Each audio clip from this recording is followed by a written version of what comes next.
Hi, everyone. Thanks for joining us. This is Student Visa Week, and we're excited to be bringing you some panels with former visa officers to talk about common issues related to applying for your student visa. And today we're going to be talking about one that I know has been a source of frustration for a lot of visa applicants out there, and that is the reasons for F-1 visa refusals, common reasons for getting your student visa refused.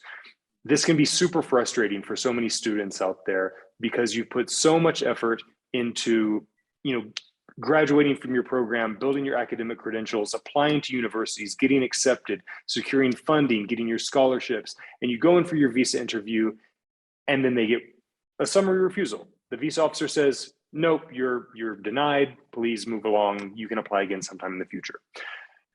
They won't give you any explanation most of the time, and it's super frustrating. So today we're going to shed some light on that. Today I have joining me, I have David and I have Claire. David, would you go ahead and introduce yourself and let us know what your experience was with the State Department?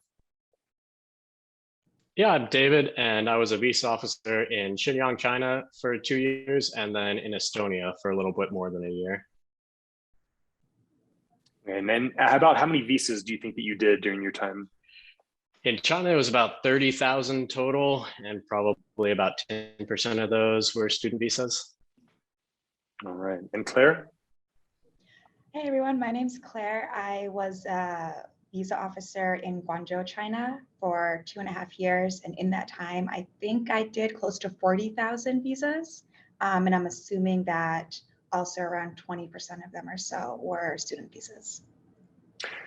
We are very well represented from the Chinese consulates and embassies today because I also was a visa officer in China. I was a visa officer in Guangzhou, China. Didn't get the chance to overlap with Claire, but did meet her there while we were both still active visa officers. And then I also was in Bogota, Colombia, and Shanghai, China after that. I did about 60,000 visa interviews during my time as a visa officer of every single type. Student visas, but in addition to that, every single type of non-immigrant and immigrant visa that you can imagine, and have seen every single type of situation that can possibly arise with one of these visa applications. Then for the last few years, I've been working with Argo, helping students like you get your visas issued. So, reasons for a student visa denial. Obviously, it could be any number of things, but what's one reason that you think might have been the common rationale that you had for refusing a student visa while you were a visa officer? Claire, do you want to jump in? Sure, I'll go in right here. I think that as a visa officer, sometimes the student's intent to study at that school, if it wasn't a well-known school, or if the student didn't have a well-known or a very clear education history, sometimes it brought doubts on the student's true intent to study, and that resulted in a 214B. Yeah, that's interesting. You bring up the prestige of the school that they're going to. That we when we were on the inside, we say, hey, yeah, you can go to a 4-year university, you can go to a community college, you can get an associate's degree. They're all perfectly valid programs of study, which is true. However, they aren't viewed with the same amount of credibility. If you've been accepted into Harvard, to use maybe the most prestigious example, you're most likely going to get your visa approved without any type of doubts. They may question you just because they're interested in what you're doing, but they have no doubts that you're a bona fide student. But if you're going to a 2-year program at a community college, or even let's say an English language program, the reason why those aren't viewed as positively is because you don't have to present such high academic credentials to get accepted into those programs. English language programs, you just have to be willing to pay the tuition and you can attend those programs. 2-year associate's degree programs, usually they don't have any test scores that are required. The applications are not that rigorous, and many of them have a 100% acceptance rate. So that's why, somebody might go in and say, oh, I've been accepted into, let's say, Princeton, and they just get approved so easily. And somebody else who might be working just as hard, except they're going to a university that's not as well known or that has a higher acceptance rate, might really get put through the ringer and asked a lot of questions. The visa officer obviously has a lot of doubts and then might refuse their visa at the end. David, what did you see in Shenyang as a big reason for refusing a visa? I'd say for us, the biggest reason would be a lack of preparation for the student course. And it goes off of what Claire was saying, that if you show up at my window and 2 weeks ago you decided that you're going to go learn English in the United States, then it's almost impossible for me to differentiate you from somebody who 2 weeks ago decided they want to immigrate to the United States and I'm going to use the student visa to do that. Versus somebody who's actually learned English, has gone through a year or more of essays and testing and interviews and researching, that it's very easy for that person to demonstrate they put a lot of effort into their student program, not just getting to the United States somehow. That's a good point. It's kind of like past behavior is the greatest predictor of future behavior, right?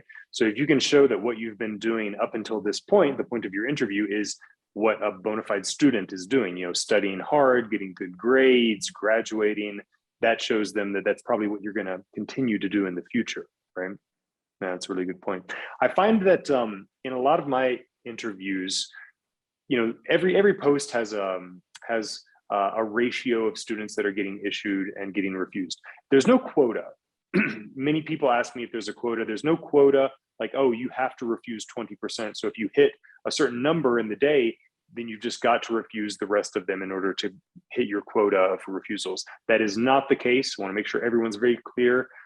Any visa officer can issue any visa to anyone that they think is perfectly qualified for that visa. All right.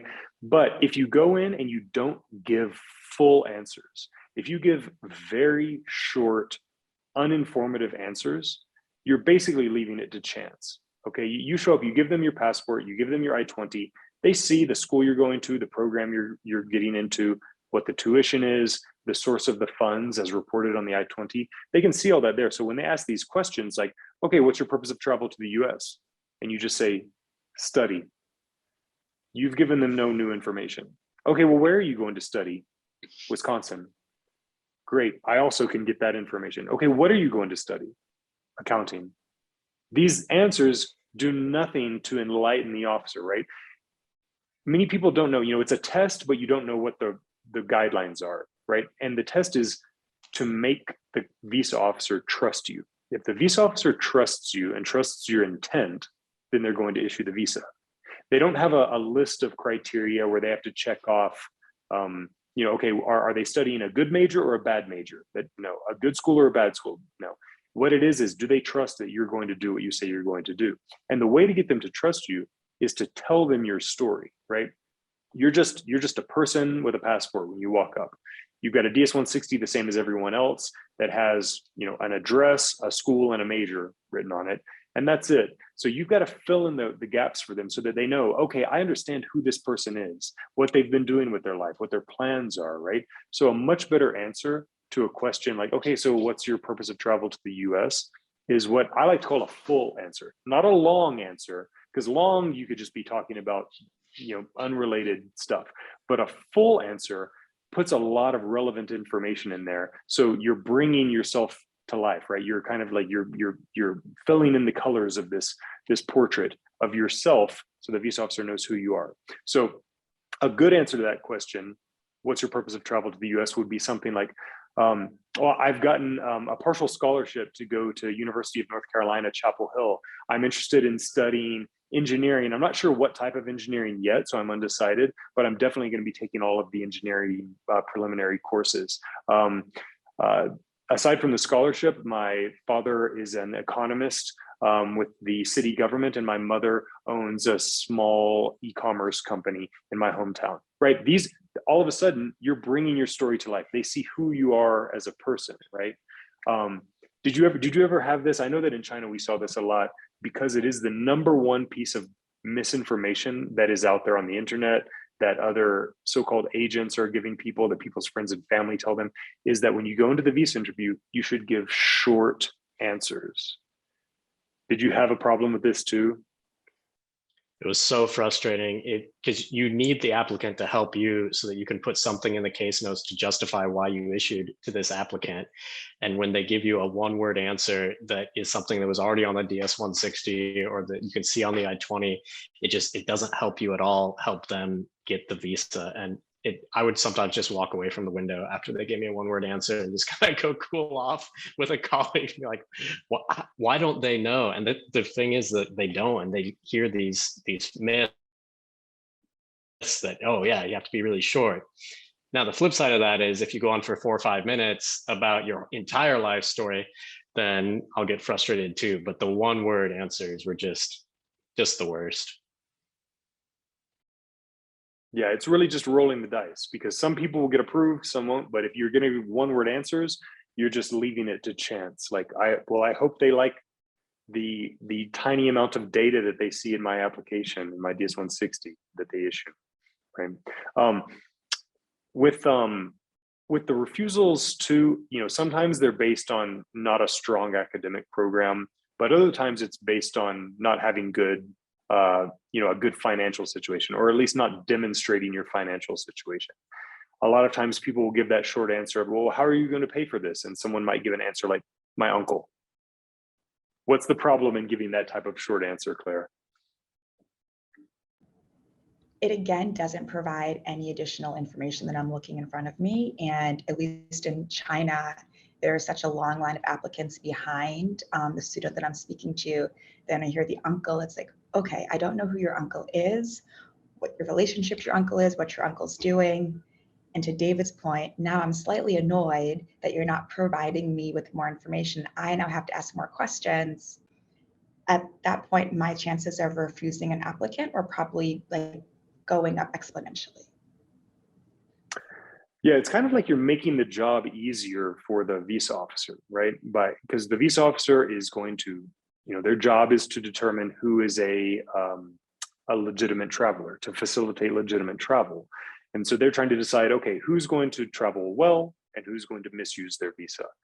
And when they make these decisions to issue or to refuse, they need to have some criteria. They need to have a few points where they can justify their decision. They're writing their notes.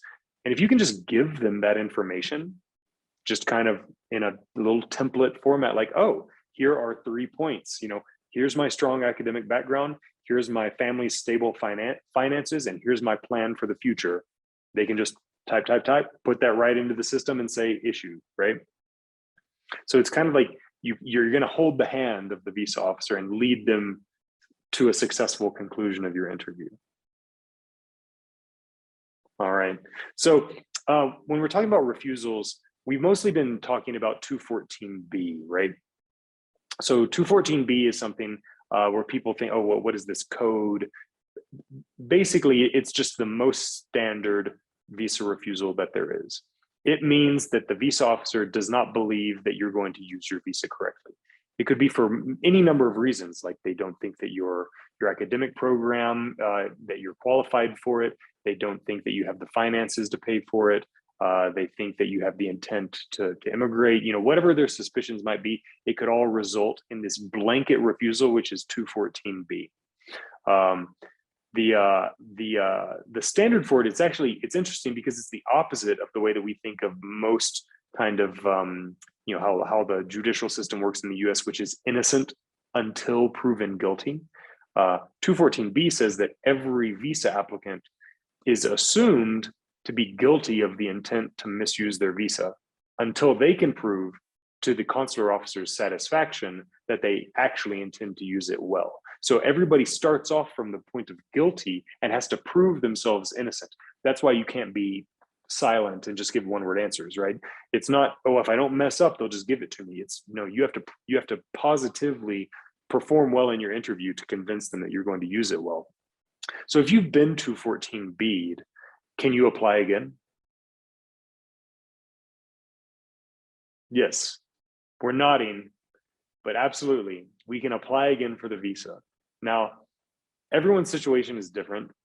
And most people have been told if they've been refused, they may have read somewhere or been told by a visa officer, yeah, you don't need to apply again for a year, right? Something needs to change in your situation. This is something that they're coached to do by their managers, and it's kind of just like a demand regulator trying to encourage people that they've refused to not apply again because they've already made this decision. However, as a visa applicant, you do have the right to apply again. Even though they've refused you today, you can apply again next week, okay? And you will, especially if you're at a larger post, you will be able to interview with a different visa officer. At extremely small posts, they might just have one visa officer. In Estonia, how many visa officers did you have there, David? There was one officer and then a backup. So that my main Okay. role was to interview people who had already been refused by the main officer.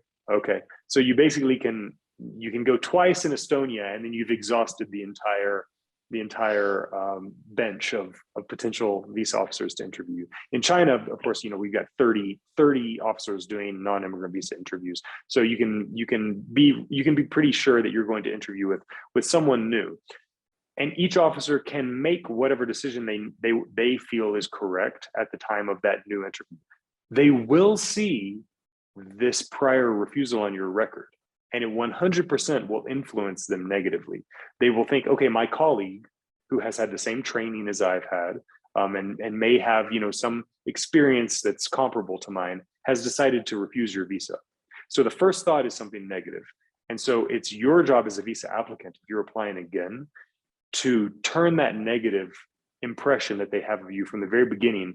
You have to turn it around and get them thinking positively about you from the very start. It's difficult, but it is possible. Claire, did you ever overturn prior refusals as a visa officer for students? Numerous times. On a daily basis, perhaps? Yes, absolutely, on a daily basis. But to your point, I had to find something, or the applicant had to appear different to me than my previous colleagues' notes. And oftentimes that did happen. They had different answers, or to your point, they prepared better. They actually told their story. And so overturning it, I was able to say, okay, I understand my colleague said no. However, due to this new evidence that I have, I am very confident in saying yes. Mm-hmm. Can you think of an example of what might be something like new evidence that someone might have shown you where you thought, oh, okay, now I can see why they refused before, but I've got this information, so now I'm going to issue? Oftentimes the applicant would come up and say, hey, I know that I was refused before because I didn't explain myself properly. Now this time I want to say that I'm going to this school to study mathematics because I love math. My dad back home, he's just starting an accounting firm. I'm going to go back there afterwards. I'm choosing to go to Wyoming. Never seen the snow before, really excited about this. A friend of mine also went there. They had a great experience. Yeah. Awesome. Like, I have a story now. Yeah. And David, in your experience, did you also overturn these prior refusals quite often?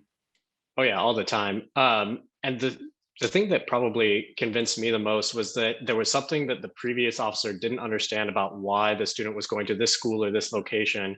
And then knowing that that was an issue, I could dig in and figure out. So like, why are you going to the middle of nowhere, Idaho, to go to some school that I've never heard of before? And be like, oh, my friend went there, or I have an uncle who's living in that town and is working as a professor at that university, so I can live with him and then I don't have to pay for the dorm. Okay, now, whereas before it like makes no sense that you happen to find this tiny university. Now, oh yeah, it makes absolute sense that you want to spend time with your uncle when you're studying in the United States. Yeah, I've got a real life example of one of these that I can think of. I overturned prior refusals all the time, quite enthusiastically. In fact, and I'm sure that everyone who's watched my videos before, you know that I'm very pro immigration. I'm pro visa applicant. I'm pro issuing visas to people who are intending to use them well. So I took a lot of pride in identifying people who had been refused in error and turning that around and getting them back on the right track. But I had one applicant one time who they'd been refused and they were going to Middle Tennessee State University, which I don't think that David or Claire, either of you are from that part of the country, so you may have never heard of this university.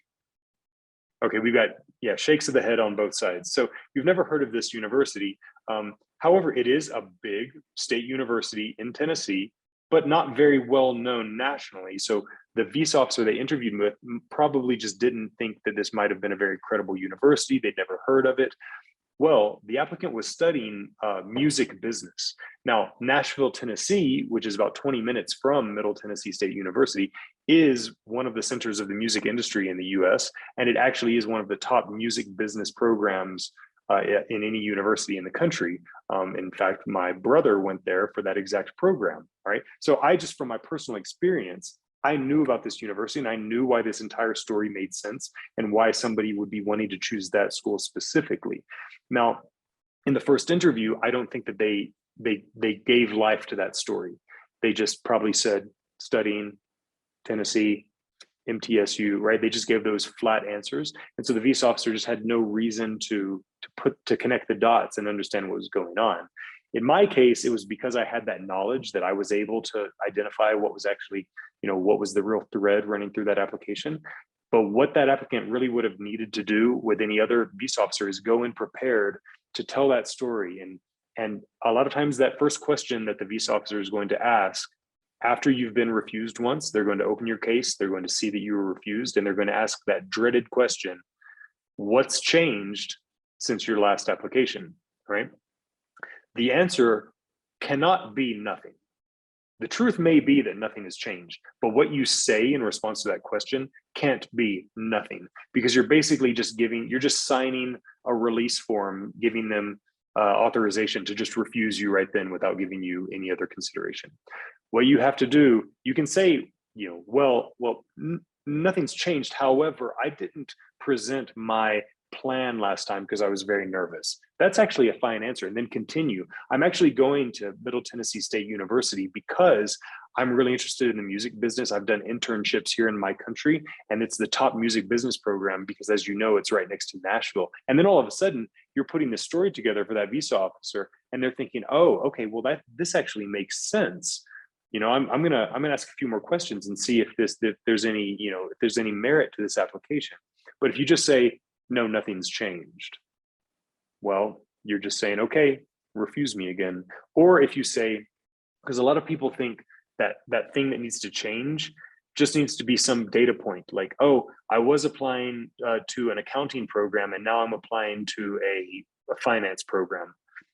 They didn't refuse your program. They didn't refuse your university. They refused you as an applicant. And that's tough to hear, but that is what happened. And so just changing these data points and going in without a new strategy about how you're going to present your story, just changing those data points is not really going to get you a second look. You have to go in and you have to present what you're who you are, what you've been doing with your life, what your plans for the future are. And for most young people, who your family is, because that really is, you're not on your own, you're not independent yet. You won't be supporting yourself independently. So who your family is does matter. You've got to approach it holistically, to put it succinctly. Would you have any advice for someone who's going in for a second interview after they've already been refused? Let's say that they're applying for the same program, same major, same school with the same start date, but they got refused before. What would be some generic advice that you might give someone in that situation? I would say, to your point, tell your story, but don't tell what you think the visa officer wants to hear. I think oftentimes for prior refusals, we would hear, "Oh no, I just have to, I'm going to say, yes, I'm going to America. I love America. I love studying. You just didn't believe me last time, but this is true." Provide more details, provide an explanation as to why the prior officer was wrong. Sell yourself a little bit, sell who you are and sell this idea or this goal of yours. That's a good point. The whole, when they ask, why did you choose America? Why did you choose this university? I've talked about this a lot of times. They're not asking you to recite information about the US education system or about the number of acres that this campus has in their student to faculty ratio. They're asking, why does it make sense for you? They want to know your story, not the story of, University of Wisconsin-Madison, right? They know it's a university, it exists, right? They want to know why it's good for you. Right? What about you, David? Would you have any different advice or additional advice for a recently refused visa applicant? Yeah, think about something that's compelling about your story, because if the officer can relate to you as another human being, then that's really helpful. So, well, originally I planned to go to this university, but then I looked more about the climate in that area and it's super hot and I can't stand the heat. So that's why I ended up applying to Minnesota, where I know it's going to be a lot cooler. And just some detail that seems truthful and believable and you couldn't find on the stats page of the university is really helpful. One of the things that would immediately turn me off to issuing a visa is, like Ben was saying, when they just started reciting facts that could be true about any university. Like, I chose this program because it has many professors who are good at what they do. Like, okay, thank you. Like, that doesn't help me issue you at all. But like, what was the process that you went through to choose this university? If you found it online, great. What website did you use to do that? What was it that stood out about this university to you? And if it didn't stand, like, oh, I just wanted a university in the United States and this one looked fine to me, that is also a story that is better than this university has professors. Oh yeah, I know a lot of people are encouraged by random advice givers to not tell the real reason why they chose a school, because they think maybe, oh, this is negative. You can't say it's because you have friends there. You can't say it's because your parents have a friend who lives in that city and they can keep an eye on you because you've never lived by yourself before. These are all real reasons. And in fact, when you go in for a student visa interview, you have one big advantage, and that's that you're doing something that the visa officer also did, which is attend university in America, right? So you have you have something to create rapport with that visa officer with from the very beginning, because you're planning to go to university in America, undergrad, master's, whatever it may be, and that visa officer has also done the same thing. So you already have this shared, well, at least, aspiration on your part and experience on the visa officer's part. So it's something where you can form that connection. And I think it's very important to approach the interview with the right mindset, where you're not being grilled, you're not being interrogated by a police officer or a judge, right? You're basically, American society is very averse to hierarchy and formality. We don't call each other Mr. and Mrs. in the workplace. We call each other by our first names. We're less formal than some other societies, and we're less hierarchical too. Americans feel more comfortable engaging with people as peers, as equals, right? And so if the visa officer is speaking to you and they feel like this is someone who I could have gone to university with, right? I could have been sitting in class right with this person, taking calculus, at engineering school. Then they're going to feel very comfortable that they understand, oh yeah, this person's definitely a student, right? In some other cultures, I really have to counsel some of my clients not to be too subservient and too deferential in the interview, right? Having this type of attitude where you're like looking up at the authority figure and asking them to grace you with the chance to go to America is, while that may be what your goal is, expressing it that way is not going to instill confidence in the visa officer. The visa officer is going to if you treat yourself like you're below them, the visa officer will feel that, and that doesn't give them the confidence to issue the visa, right? So that's what I always tell people, you're going to university in America, they went to university in America, you guys are basically peers, you're equals, right? And so approach it that way. Obviously it's a serious interaction, but treat it like, you're meeting with new classmates at school, or at work, you're meeting with a new colleague, right? They're your peer in a professional setting that you're speaking to as an equal. Would you guys agree with that? Absolutely. All right. I know I've done a lot of talking, and I want to give you guys the opportunity to add any tips or pointers that you got in there. Obviously, we can only give general information here.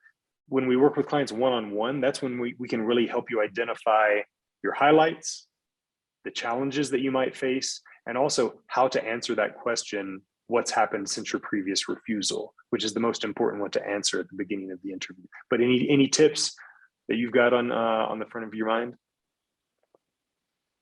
big one for me is if you're applying outside of normal student season, which would be, like end of May until early August, maybe a little bit later if your school has a later start date.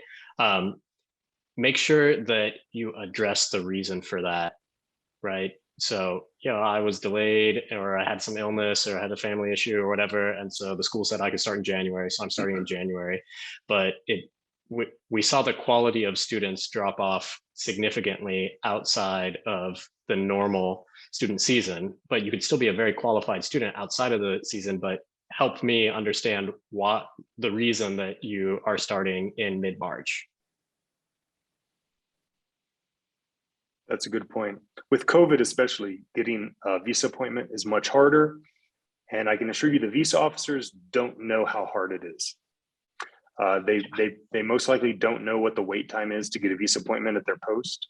And so you arriving somewhere, perhaps, for a program start date that's in an unexpected time or at a different post, you need to be very upfront and direct about, I need to get to my program at this time, but I couldn't get a visa appointment. And that's why I changed post to apply here, even though I'm from this other location, because I'm trying to get to school on time.